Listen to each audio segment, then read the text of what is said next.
இப்போதுதானே அரசியலை ஆரம்பித்திருக்கிறார், இப்போதுதானே வந்திருக்கிறார். இவர் மீது இவ்வளவு காட்டமான விமர்சனங்களை நாம் தமிழர் கட்சி செய்ய வேண்டுமா?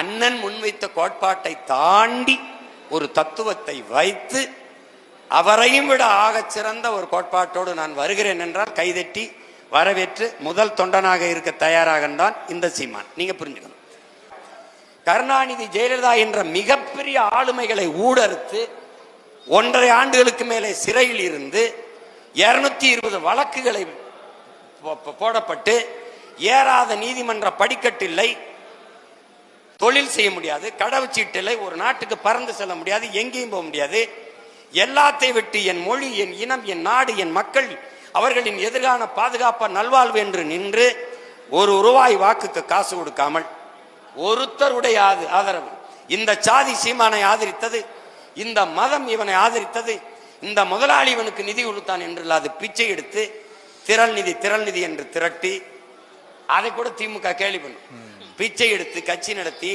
போராடி 4,50,000 வாக்கு 1.1 இருந்து 8.5 விழுக்காடு வாக்கை வாங்கி தனித்து நின்று அங்கீகாரம் பெற்ற ஒரே அரசியல் கட்சியா வந்து இவ்வளவு தூரம் ஏறி ஒரு கவனத்தை பெற்று இந்த திராவிட கட்சிகளை வீழ்த்தி மேலே ஏறி தமிழ் தேசிய அரசியலை கட்டி நிறுவலாம்ங்கிற போது திடீர்னு உள்ள வந்து திராவிடமும் தமிழ் தேசியம் ஒண்ணுதான், மறுபடியும் பெரியார், மறுபடியும் அண்ணா, மறுபடியும் எம்ஜிஆர் அப்படின்னா வருமா? திமுகவின் தோற்றுனர் பேரறிஞர் அண்ணா, அதிமுகவின் தோற்றுனர் ஐயா எம்ஜிஆர். 2 பேரும் படத்தை வச்சுக்கிட்டு எங்கிட்டு வரலாறு திரும்பும், நீ தான் திரும்பணும். கோட்பாட்டு அளவுல தான் எதிர்க்கிறேன், உறவளவுல நீ அண்ணன் தம்பி இல்லை நம்ம பேசுறோமா, சண்டை போடுறோமா? அப்ப எதிர்க்காம எப்படி? நீ பெரிய எதிரிகளோட மண்ணு கட்டி நான் முன்னேறி போகும்போது வெறும் திரைக்கவர்ச்சி வச்சு மூடலாம் போது ஏறி வந்த ஒரு எளிய மகன் எங்க அண்ணன் கமலஹாசனை குறுக்க விட்டாங்க, அதை அடிச்சு முன்னேறி போகும்போது இவர் வர்றாரு. வரும்போது முன்னாடி நிக்கிறவன்ட்டு என்ன பேசணும்?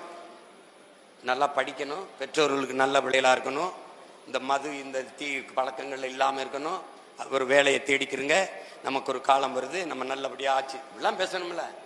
எவனாவது அவர் பேசுறத உட்கார்ந்து கேட்டு பார்த்திருக்கேடா?